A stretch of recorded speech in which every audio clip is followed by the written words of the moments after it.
নমস্কার দর্শক, আমার ইউটিউব চ্যানেলে আপনাদের সকলকে স্বাগত জানাই।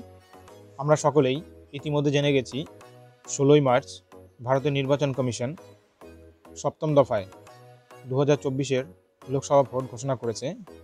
19শে এপ্রিল থেকে 1 জুন পর্যন্ত এই ভোট পর্ব চলবে এবং 4 জুন ভোটের ফল ঘোষণা হবে।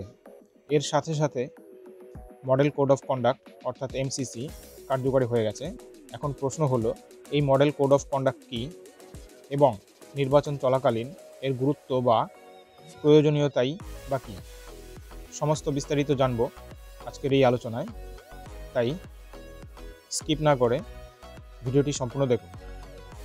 মডেল কোড অফ কন্ডাক্ট হলো ভারতের নির্বাচন কমিশন দ্বারা জারি করা নিয়মবিধি, যা নির্বাচন চলাকালীন রাজনৈতিক দল ও প্রার্থীদের মেনে চলতে হয়।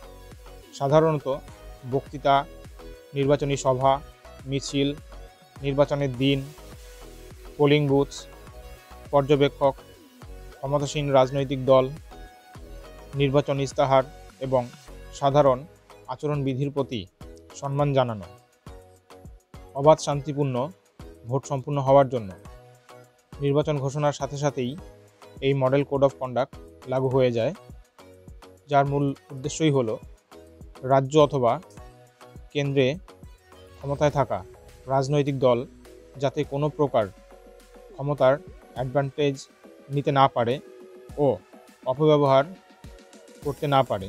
এর সাথে হেট স্পিচ, একটি সম্প্রদায়কে অন্য সম্প্রদায়ের বিরুদ্ধে নিয়ে যাওয়া, ভোটে প্রভাব ফেলার জন্য নতুন প্রকল্প ঘোষণা থেকে বিরত রাখাই এর লক্ষ্য।